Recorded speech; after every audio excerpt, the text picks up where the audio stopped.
الحمد لله وحده والصلاة والسلام على من لا نبي بعده أما بعد فقد قال الله سبحانه وتعالى أعوذ بالله من الشيطان الرجيم بسم الله الرحمن الرحيم لقد كان لكم في رسول الله أسوة حسنة وعن أنس رضي الله تعالى عنه قال خدمت النبي صلى الله عليه وسلم 10 سنين ইলা আখিরিল হাদিস।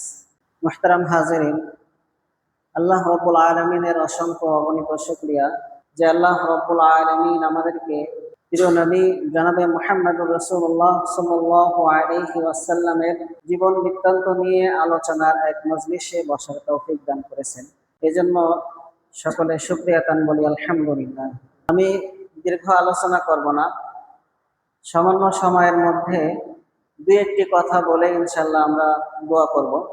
প্রত্যেকটা মানুষের জীবনের দুইটা পার্ট আছে, একটা হলো তার জন্ম বৃত্তান্ত আর একটা হলো জীবন বৃত্তান্ত। রাসূল সাল্লাল্লাহু আলাইহি ওয়াসাল্লামেরও ঠিক একই বিষয়।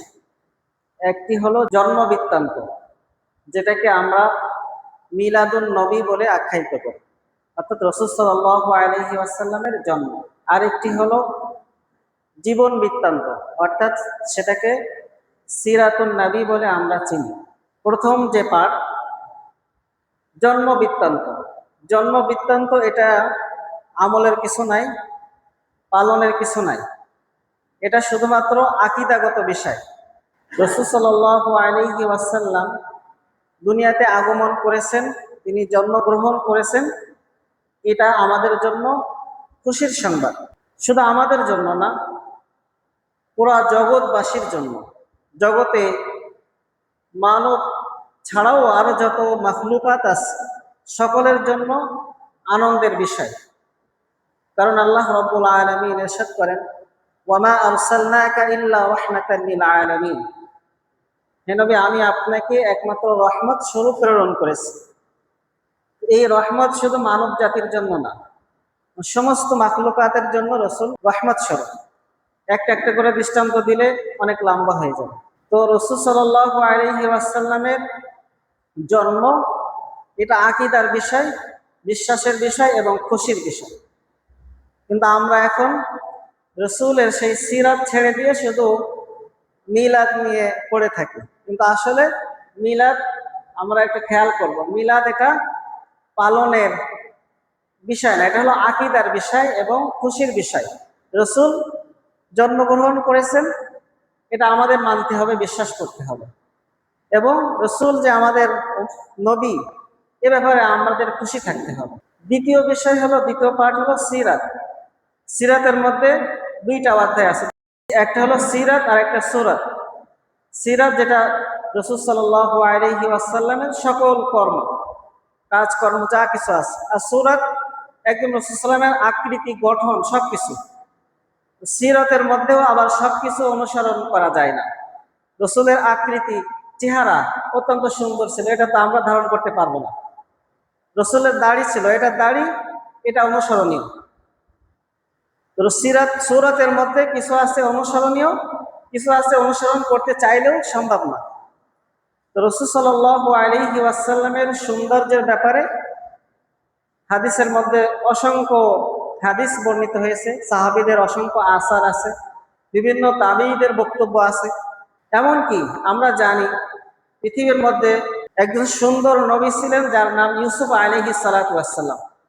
ইউসুফ আলাইহিস সালাতু ওয়াস সালামের সৌন্দর্য হলো পৃথিবীর অর্ধেক সৌন্দর্য। আর আমাদের নবী মুহাম্মদুর রাসূলুল্লাহ সাল্লাল্লাহু আলাইহি ওয়াসাল্লামের সৌন্দর্য হলো পুরা সৌন্দর্য। এজন্য রাসূলের সহধর্মিণী হযরতে আয়েশা সিদ্দিকা রাদিয়াল্লাহু তাআলা আনহা রাসূলের সৌন্দর্যের বর্ণনা দিতে যেয়ে বলেছেন, চাঁদের সাথে তুলনা করেছেন, যে আমার ঘরে একটা চাঁদ আছে যেটা রাত্রে উদিত হয়। তাহলে সৌন্দর্যের বিবরণের কোনো শেষ নেই। আর এক হলো সিরাত। সিরাতের তো বিভিন্ন অধ্যায় আছে, বিভিন্ন বিষয় আছে। শুধু আমি একটা হাদিস পাঠ করেছি, ওই হাদিসের অনুবাদ করে ইনশাআল্লাহ শেষ করব। রাসূল সাল্লাল্লাহু আলাইহি ওয়াসাল্লামের সিরাত, তার আখলাক, তার চরিত্র বোঝার জন্য, বা আমাদের আখলাক, আমাদের চরিত্র বোঝার জন্য যে তার সব থেকে কাছে থাকে তার বক্তব্য শুনলে কিন্তু মানুষ সহজে বুঝতে পারবে যে সেই লোকটা কতটুকু চরিত্রবান। আমার স্ত্রীর কাছে জিজ্ঞাসা করলে আমার আসল চরিত্র, আমার মুখোশ উন্মোচন হবে। আমার বন্ধু মহল যারা আছে তাদের কাছে জিজ্ঞাসা করলে সেটা প্রকাশ পাবে। তো একইভাবে রাসূল সাল্লাল্লাহু আলাইহি ওয়াসাল্লামের আখলাক চরিত্র, তার বন্ধু মহল সাহাবায়ে কেরাম, তার যারা খাদেম ছিল সাহাবীদের মধ্যে, এবং রাসূলের স্ত্রীগণ, তারাই সব থেকে বেশি জানেন এবং তারাই তার সার্টিফিকেট দিয়েছেন। আর স্বয়ং আল্লাহ তাআলা তো দিয়েছেন, ইন্নাকা লাআলা খুলুকিন আযীম। তো আনাস রাদিয়াল্লাহু তাআলা আনহু যে বক্তব্যটা দিয়েছেন সেটি অত্যন্ত স্পর্শকাতর একটি বক্তব্য। আনাস রাদিয়াল্লাহু তাআলা আনহু বলেন, আমি রাসূল করিম সাল্লাল্লাহু আলাইহি ওয়াসাল্লামের 10 বছর খেদমত করেছি। একটা দুইটা বছর না, 10 বছর। তো যেহেতু 10 বছর খেদমত করেছেন, নিশ্চয়ই রাসূলের সকল বিষয় তার সামনে উন্মুক্ত আছে, উন্মোচিত আছে। তিনি বলতেছেন, কোনো কাজ রাসূল সাল্লাল্লাহু আলাইহি ওয়াসাল্লাম আমাকে করতে নিষেধ করেছেন, তারপরেও আমি সেই কাজ করেছি, কিন্তু রাসূল আমাকে বলেননি লিমা সানাআতা, আনাস তুমি এই কাজ তোমাকে তো করতে নিষেধ করছিলাম, এটা কেন করলে? আবার অনেক কাজ রাসূল সাল্লাল্লাহু আলাইহি ওয়াসাল্লাম আমাকে করার নির্দেশ দিয়েছিলেন, কিন্তু আমি সেটা করতে পারিনি যে কোনো কারণে। কিন্তু আল্লাহ রাসূল কখনো আমাকে এই কথা বলেননি, তোমাকে তো এটা নির্দেশ দিয়েছিলাম, তুমি এটা কেন করলে না? এতটুকু বাক্য পর্যন্ত আমার ক্ষেত্রে আমাকে আল্লাহ রাসূল বলেননি। এর থেকে সহজে বোঝা যায় যে রাসূল সাল্লাল্লাহু আলাইহি ওয়াসাল্লামের আখলাক চরিত্র কেমন ছিলেন। এজন্য আমরা আমাদের অধীনস্থ যারা আছে, আমাদের পরিবারে যারা আছে, তাদের সাথে রাসূলের এই যে একটা আখলাক, একটা চরিত্র, পরিবারের সাথে ভালো ব্যবহার করা, উত্তম ব্যবহার করা, এই চরিত্রটা আমরা ধারণ করার চেষ্টা করবো। পারবো না ইনশাআল্লাহ?